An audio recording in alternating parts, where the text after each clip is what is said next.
cada programa, todas as semanas eu trago alguém aqui para poder conversar comigo e hoje não é diferente, né, gente? Hoje nós vamos falar de um assunto muito importante. Estamos no finalzinho do mês de novembro, esse mês é dedicado à campanha do Novembro Azul. E para falar sobre esta campanha e também, né, sobre outros assuntos que para o homem é um grande tabu, eu recebo agora no programa o cirurgião urologista Dr. Carlos Magno Azeredo. Doutor, muito obrigada em atender ao meu convite para estar aqui hoje no programa, finalizando aqui o mês de novembro, né, encerrando aqui o mês, mesmo online, nós estamos online, que ainda estamos nesse período de pandemia e infelizmente, gente, os números têm aumentado em diversos estados aqui do Brasil, infelizmente. Vamos pedir a Deus para que possa repreender, né, para que possa eliminar todo esse vírus, para que tudo isso possa passar. Então, nossa entrevista toda é online para falar sobre esse assunto que ainda é um grande tabu para o meio masculino. Estou recebendo aqui no programa o Dr. Carlos Magno Azeredo. Muito obrigada, doutor, pela sua participação e está ainda aceitar aqui o convite em conversar para esses homens, né, do mundo inteiro. Olá, Beth. Muito obrigado pelo convite. Fico lisonjeado e agradecido por aproveitar o seu espaço para ajudar a esclarecer um pouco as pessoas sobre a importância do Novembro Azul, a importância de algumas doenças urológicas, a importância das visitas anuais dos homens aos urologistas. Enfim, vamos conversar bastante. Para começar, doutor, eu gostaria que o senhor falasse para todos os nossos ouvintes qual a importância da campanha do Novembro Azul. Sim, Beth, a importância do Novembro Azul. A Sociedade Brasileira de Urologia, na qual eu sou titular, nós abraçamos muito essa causa para que houvesse um incentivo dos homens a procurarem o médico urologista pelo menos uma vez por ano, né? Seria o similar do Outubro Rosa, por câncer de mama ao ginecologista ou mastologista. Então, como nós sabemos que o câncer de próstata está entre os tumores mais comuns entre os homens, né? Os mais comuns, câncer de pulmão, câncer de cólon, que é de intestino, e o câncer de próstata. Então, devido a essa alta incidência na população acima de 40 anos, nós incentivamos e abraçamos essa causa, que é o Novembro Azul, para que as pessoas procurem, os homens procurem, os homens que tiverem acima de 40 anos procurem anualmente o urologista para fazer os exames periódicos, né? Em particular, no Novembro Azul, essa data do mês de novembro fica enfatizada para que aqueles que não as fizeram, não procurou o seu urologista durante o restante do ano, que lembre que no mês de novembro é um mês específico para que procure o urologista, né? Para afastar a possibilidade de um câncer da próstata.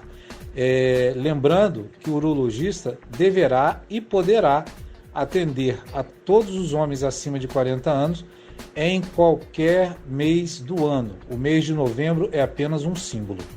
Realmente é uma bela iniciativa, doutor, porque os homens eles têm um tabu muito grande em poder procurar um médico. Então a campanha Novembro Azul é uma iniciativa para que você, homem, busque um médico, não só no mês de novembro, mas sim durante o ano inteiro. Doutor, o câncer de próstata é o tipo mais comum de câncer entre a população masculina, isso representando 29% dos diagnósticos da doença no país. E esses dados são do Instituto Nacional do Câncer, o INCA, e apontam para 65.840 novos casos de câncer de próstata a cada ano.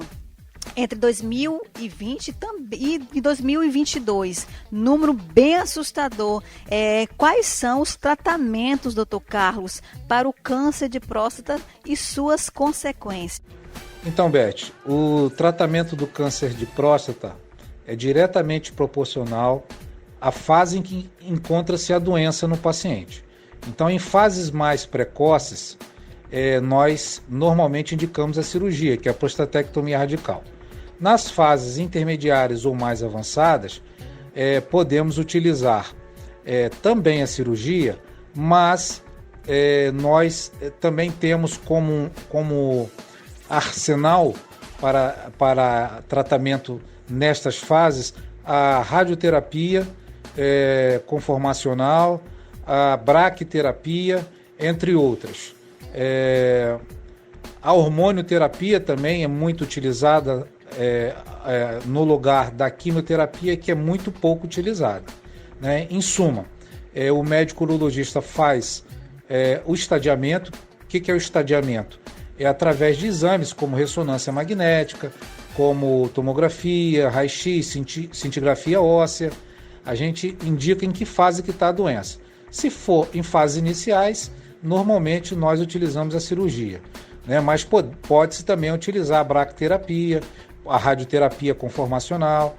Em fases mais avançadas, a gente utiliza a hormonioterapia e, em situações menores, com a ajuda do oncologista, utiliza-se a quimioterapia. Lembrando que as consequências que você me perguntou, obviamente, dependerá do tratamento que for utilizado, né? As sequelas mais comuns na cirurgia são incontinência urinária, que é a perda involuntária da urina, e disfunção da ereção, né? E esses dois episódios ocorrem cada vez menos nas cirurgias hoje utilizadas, devido às técnicas que são utilizadas com mais precisão. Então, assim, os índices de sequelas são muito pequenos. Já a radioterapia, a quimioterapia e a hormonioterapia também, na maioria das vezes, cursam com disfunção da ereção, né? E algumas outras alterações, como hematúria, que é sangramento na urina, mas isso são muito difíceis de acontecer, entendeu? Hoje está muito dominado o tratamento do câncer da próstata. Olha, é muito importante você que está conectado aqui no programa Bate-Papo com a Beth, para você que é homem, ou então para você que tem um parente que é do sexo masculino, mas que não está podendo ouvir o programa. Olha que o Dr. Carlos Azeredo está falando aqui da importância. Então, quanto mais antes você procurar fazer os seus exames anual, melhor para a sua saúde. Se tiver algo, você pode descobrir no início. Então, homens, procure, busque um médico. Doutor, o câncer de próstata é mais comum nos homens de uma idade mais avançada ou não tem uma idade específica? Beth, o câncer de próstata ele pode incidir em qualquer idade, a partir dos 40 anos normalmente, né? Mas estatisticamente é mais comum nos pacientes de mais idade. Então, um paciente de 80 anos tem mais chance de ter câncer de próstata do que um paciente de 40, né? Isso não quer dizer que os pacientes jovens devem ficar tranquilos em relação à possibilidade de não ter um câncer de próstata. Todo mundo pode ter um câncer de próstata a partir dos 40 anos. Deve procurar anualmente o urologista. Gente, para você que acabou de se conectar aqui no programa Bate-Papo com a Beth, hoje o assunto é sobre Novembro Azul e também estamos abordando sobre vários temas voltados para a saúde do homem. Hoje o programa está todo em azul, dedicado aos homens, viu, gente? E para falar sobre esses assuntos, estou recebendo aqui o urologista, doutor Carlos Azeredo. Doutor, nós sabemos que existe o exame de toque na próstata, ele é indispensável? E também eu gostaria que o senhor falasse sobre a diferença entre o exame de toque e o PCA. Beth, ótima pergunta. O toque retal, ele é muito fantasiado pelo homem, principalmente o latino. Ele faz uma correlação com o toque retal com questões sexuais. E nós temos a obrigação, como urologista, de conversar com o paciente, de esclarecer o paciente que não tem nada a ver, que é um exame muito simples, muito rápido e que é muito necessário ainda, principalmente em países em desenvolvimento. né, e países de terceiro mundo. Porque nos países mais avançados existem técnicas e exames que podem proporcionar um diagnóstico precoce do câncer da próstata. Então, existem marcadores para câncer de próstata que são realizados no sangue, hoje mais eficazes e mais patognomônicos do que o PSA, inclusive. Então, para a nossa realidade, o toque ainda é muito importante e o PSA também ainda é muito importante, que é um exame de sangue, né? O que acontece é o seguinte, o PSA é um exame de sangue, né, que o paciente colhe. Se ele tiver um câncer de próstata, o PSA pode aumentar, mas nem todo o PSA aumentado significa que é câncer. Existem outras doenças que também elevam o PSA e que não é um câncer, como por exemplo a prostatite, que é a inflamação da próstata, o aumento benigno da próstata, que é uma hiperplasia da próstata. Isso tem que falar porque muitas vezes o paciente faz um PSA e está alto, ele já acha que é câncer, e não é. Então não é um marcador específico de câncer de próstata, e sim um marcador da glândula prostática, de qualquer doença, né? Já o toque é um exame local em que, dependendo da habilidade e da experiência do urologista, ele consegue fazer um diagnóstico relativamente precoce. Hoje, nós temos como arma a ressonância multiparamétrica da próstata, que é um exame mais caro, é difícil de acesso para algumas pessoas, né, principalmente na rede pública, mas é um exame que faz diagnóstico muito precoce. Consegue identificar nódulos menores, muitas vezes não palpáveis ao toque. Então, em certos serviços, em alguns países e até no Brasil, eles têm lançado muito a mão da ressonância multiparamétrica da próstata. Mas o toque retal, ao meu ver, a nossa realidade, ainda se faz muito necessário. Isso é muito bom que o senhor acabou de falar, esclarecer aqui para os homens a respeito do toque retal e também a respeito do PSA. Então você, realmente, como o doutor falou, o homem ele fantasia muito, o homem tem uma mentalidade diferente da mulher a respeito de ir ao médico, a respeito de fazer os seus exames periódicos, fazer os seus exames anual e realmente de se cuidar. Eu acho que para o homem, doutor, ele tem um tabu muito grande sobre isso, a respeito disso. Então, os homens, eles têm que quebrar esse tabu. Existe um tabu muito grande mesmo entre o universo masculino. Vocês têm que buscar, vocês têm que procurar um médico anual, fazer todos os seus exames e todos os exames, não só o exame de próstata, mas sim exames de sangue, para saber como que está a sua saúde. Isso é um cuidado, isso é um zelo que você tem por você mesmo. Doutor, gostaria que o senhor falasse, explicasse quais as doenças sexualmente transmissíveis mais comuns nos homens. Beth, as doenças sexualmente transmissíveis, conhecidas como DST, elas, as que mais acometem os homens e as que estão mais em evidência, são bastante conhecidas no meio médico, né? Dentre elas, as virais, as sorologias virais, né? Que são, por exemplo, a hepatite C, a hepatite B, o HIV, né? São patologias que são causadas por vírus e que são muito comuns e que fazem parte da rotina de exames que os urologistas pedem, principalmente nos exames pré-nupciais. Outras patologias também muito comuns estão embutidas dentro do conceito de DST, como sífilis, né? Nós fazemos diagnóstico com um exame de sangue, que é o VDRL ou o FTABS, né? E a gente consegue diagnosticar se um paciente tem sífilis ou não.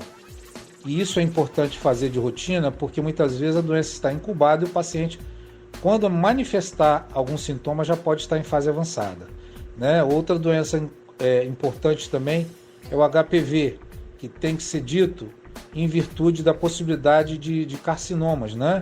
De câncer tópico, como por exemplo no pênis, câncer de pênis, e causar câncer do colo do útero na parceira.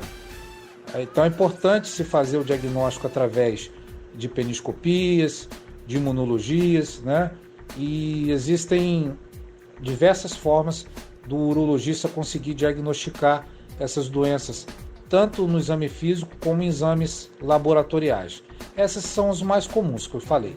Mas existem outras, né, que são caracterizadas também como DST, linfogranuloma venéreo, e dentre outras, né, clamídia, as uretrites, a gonorreia, que são muito comuns também, mas normalmente dão sintomas de corrimento uretral, que é aquela secreção no pênis, e o urologista prontamente fará o diagnóstico e o tratamento. Gente, o importante é se cuidar, é isso que nós estamos falando aqui, é isso que nós estamos abordando no programa de hoje, é isso que nós queremos alertar os homens para que vocês deixem um pouco esse tabu de lado, que vocês quebrem essa barreira que os impedem de procurar um médico, que os impedem de buscar realmente conhecimento, né? Porque muitas das vezes você fica conversando com seu amigo pensa uma coisa, fala essa coisa para você e você coloca aquilo na sua cabeça, mas na realidade não é isso, é uma coisa bem simples, é um exame simples que você pode fazer e você pode evitar muita dor de cabeça. Dr. Carlos Azeredo hoje é o meu convidado de hoje aqui no programa Bate-Papo com a Beth. Nós estamos falando sobre Novembro Azul, estamos falando sobre a saúde do homem, sobre várias coisas que podemos evitar, sobre várias doenças, sobre como precaver, quais são os tratamentos. E entre elas eu gostaria que o senhor falasse o que é varicocele, como nós podemos tratar esta doença, doutor?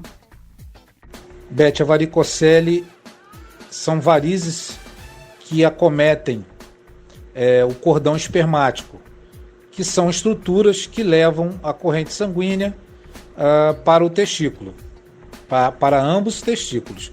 Então, os pacientes com varicocele, eles costumam ter um aumento do volume da bolsa escrotal em virtude de ter essa quantidade de veias varicosas.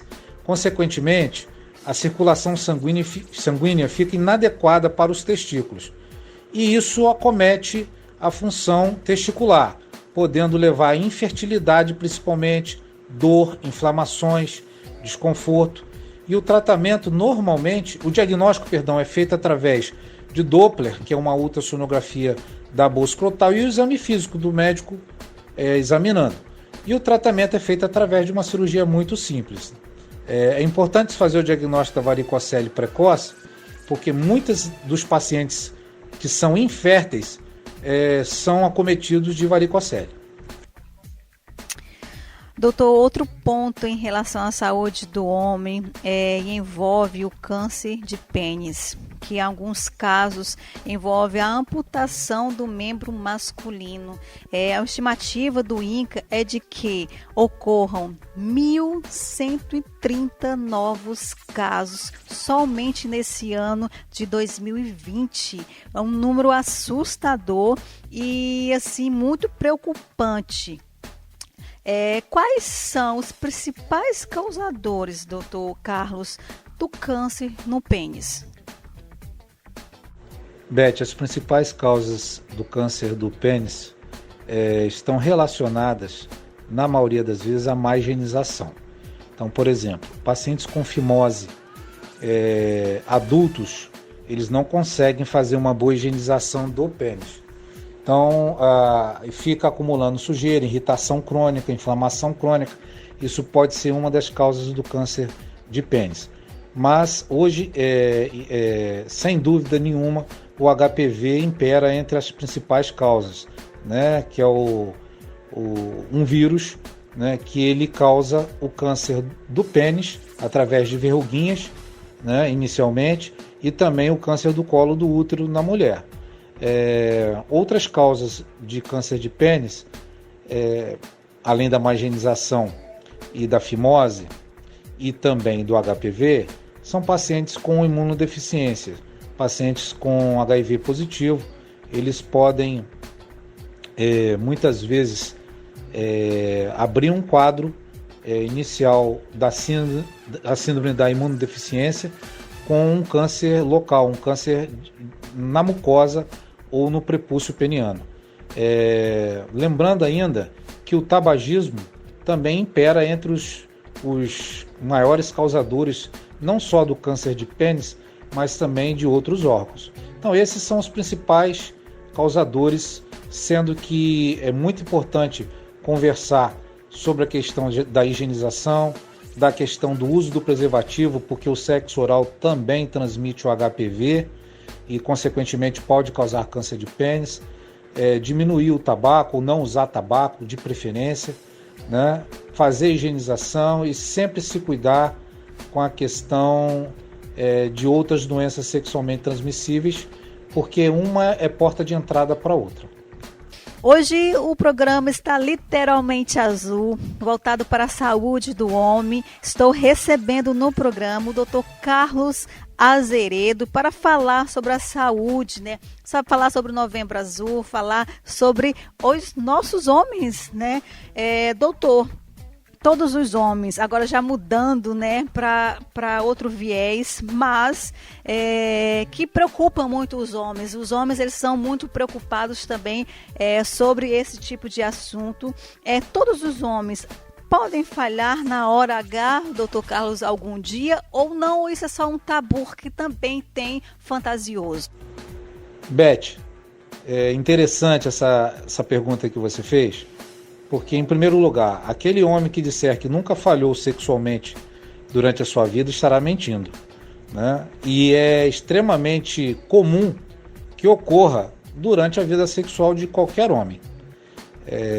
O que não pode é que isso se torne frequente, porque a frequência dessas falhas, obviamente, vão interferir no relacionamento do casal. E os danos podem ser, às vezes, irreversíveis. Então, a disfunção da ereção, ela tem que ser encarada como uma doença séria, que muitas vezes necessita não só do urologista, mas também de um psicoterapeuta, porque nós sabemos que uma das principais causas são os distúrbios somáticos, a ansiedade, o estresse, são causas muito comuns. Mas existem outras causas, como diabetes, hipertensão, uso de certas medicações, andropausa, que é o similar da menopausa na mulher, que é a baixa hormonal. Enfim, existem diversas causas. As causas circulatórias, as más circulações, e devem ser diagnosticadas o quanto antes. Então, falhar uma vez é comum, falhar sempre não é comum, não é normal. Então, este paciente, assim que ele notar que está falhando com muita frequência, deve procurar imediatamente um urologista e certamente fará a orientação e esse paciente ficará curado. Hoje existe cura para 100% dos casos da impotência sexual, que nós chamamos de disfunção erétil. E também lembrar, né, doutor, que isso não é um bicho de 7 cabeças, né? Que todo ser humano passará por isso algum dia. Então também isso, os homens, eles ficam com muito medo sobre falar desse assunto, sobre até mesmo, creio eu, doutor, de chegar até em um consultório e se abrir para o seu médico. Doutor, e eu gostaria que o senhor falasse também como tratar a ejaculação precoce. Beth, a ejaculação precoce hoje é conhecida como distúrbio ejaculatório, que na verdade não existe um tempo normal para o ato sexual, né? 1 minuto, 10 minutos, 1 hora. O tempo ideal é o tempo de satisfação mútua, satisfação do casal. Então, se ambos ficarem satisfeitos com pouco tempo, está ótimo, né? Isso é muito pessoal, muito subjetivo. Quanto ao tratamento, como eu disse anteriormente, a gente às vezes utiliza a psicoterapia como um apoio em casos de ansiedade, de estresse, de angústia associado, porque o homem que tem disfunção erétil, normalmente ele carrega esse tipo de situação psicológica. Mas às vezes utilizamos também algumas medicações para retardar a ejaculação, né? Dentre elas, os antidepressivos, que são os antidepressivos tricíclicos e alguns outras famílias de antidepressivos que o urologista está apto a prescrever. Essas medicações hoje já existem em posologias corretas para que não causem sonos, efeitos colaterais e que proporcione um tempo mais prolongado de ejaculação para esses pacientes. Bem, gente, esse é o Dr. Carlos Marcos Azeredo. Estou recebendo aqui no programa, tendo prazer em conversar aqui com ele. Ele gentilmente atendeu ao meu convite em estar hoje aqui encerrando o mês de novembro, mês dedicado aos homens. E o programa hoje está todinho dedicado aos homens. Estamos todos de azul, dedicando para todos os homens o dia de hoje, o programa de hoje. Estamos falando sobre diversos assuntos, estamos falando sobre a saúde do homem.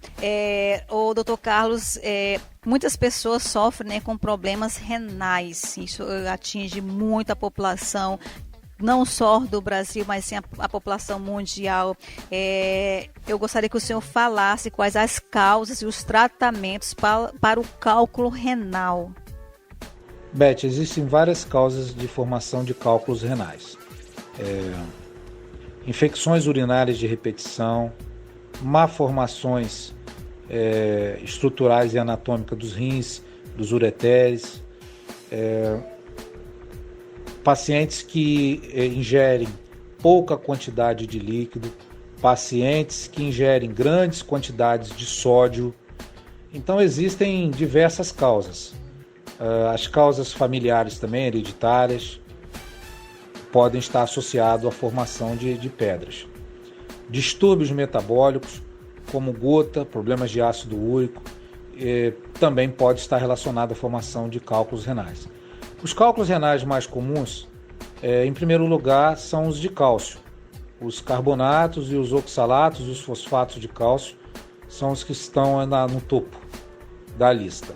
Mas os pacientes também podem apresentar cálculos de ácido úrico, que talvez seja o segundo mais comum, cálculos de estruvita, que é fosfato amônio magnésio, que são cálculos causados por infecções de repetição por determinado tipo de bactéria, e outros tipos de cálculo menos comuns, que são cistina, cisteína, cálculos causados por medicações como antirretrovirais, que são pacientes que tomam remédios coquetéis para HIV, mas os mais comuns são cálculos de cálcio, cálculos de ácido úrico. O tratamento para esses cálculos, obviamente, vão depender do tamanho e do dano que esse cálculo está causando. Se tiver uma infecção associada, se tiver uma obstrução do rim, se o rim tiver com uma hidronefrose, um inchaço, normalmente essa condição é cirúrgica. Normalmente os cálculos acima de 5 milímetros têm um potencial de obstruir a passagem do canal da urina do rim para a bexiga, que é o ureter. Então passa-se a ter necessidade de um procedimento cirúrgico chamado uretero-renolitotripsia ou ureterolitotripsia a laser ou de outras metodologias. Porém, a maioria dos cálculos são elimináveis quando menor de 5 milímetros.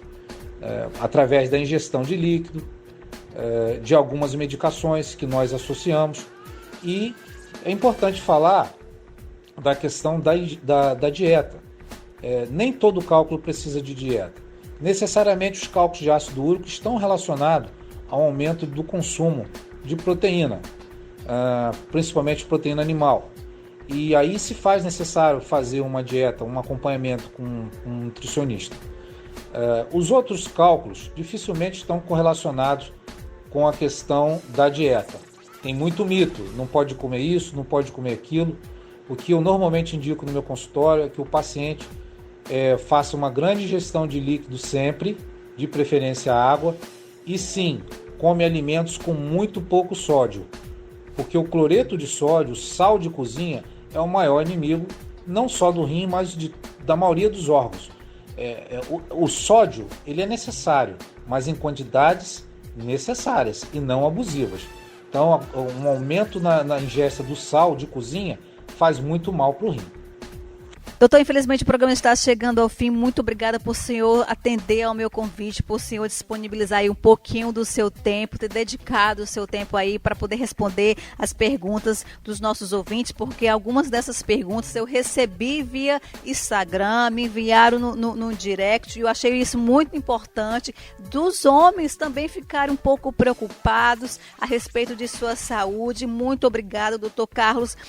Eu gostaria que o senhor falasse onde que o senhor atende no consultório, o senhor está atendendo online. Sei que nesse período de pandemia tem muitos médicos atendendo online. Como que os ouvintes podem fazer para poder entrar em contato com o senhor, para obter mais informações, ou até mesmo ser atendido pelo senhor, se é online, se pode ir a algum consultório? Gostaria que o senhor deixasse aqui os seus contatos, e desde já muito obrigado mesmo, porque o programa de hoje foi muito enriquecedor. Falamos sobre diversos assuntos e deixou tudo muito claro para todos os nossos ouvintes. Para você que perdeu o programa de hoje, não se preocupe, você pode depois ir lá no canal Elizabeth Martins e ouvir toda a entrevista na íntegra. Vai ficar lá disponível para você. Doutor Carlos, deixa aqui os seus contatos, como que os ouvintes podem fazer para poder entrar em contato com o senhor. Beth, obrigado pela oportunidade, estou à disposição quando precisar. Vou deixar o meu contato, até porque nós realizamos, principalmente em época de pandemia, a telemedicina, que é uma forma da gente consultar o paciente à distância, reconhecida pelo Ministério da Saúde, autorizada pelo CREMERGE, desde que o médico esteja regular junto aos seus órgãos competentes. Então, nós podemos alcançar qualquer paciente em qualquer lugar do mundo, através da telemedicina, evitando um contato físico em certas situações. Vou deixar o meu WhatsApp, que é o 21 DDD 979004256, e vou deixar o meu e-mail, urocarioca@gmail.com. Repetindo, URO de urologista, urocarioca@gmail.com. Um abraço e obrigado. Bem, gente, deixa eu repetir aqui os contatos do Dr. Carlos Azeredo, urologista, meu convidado de hoje.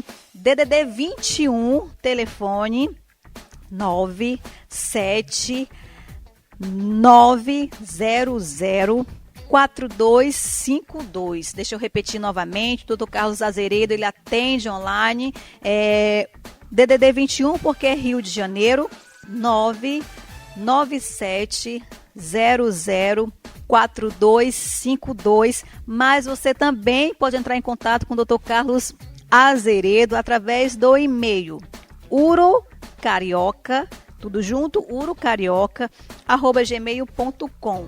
Repetindo, urocarioca@gmail.com. Gente, o programa de hoje está chegando ao fim, foi muito enriquecedor, estou muito feliz de encerrar aqui o mês de novembro dedicado aos homens, dedicado a todos vocês, homens que estão conectados aqui no programa Bate-Papo com a Beth. Beijo no coração de todos vocês e até semana que vem. Você ouviu Bate-Papo com a Beth, um programa descontraído, entrevistas, alegria e boa música. Bate-Papo com a Beth.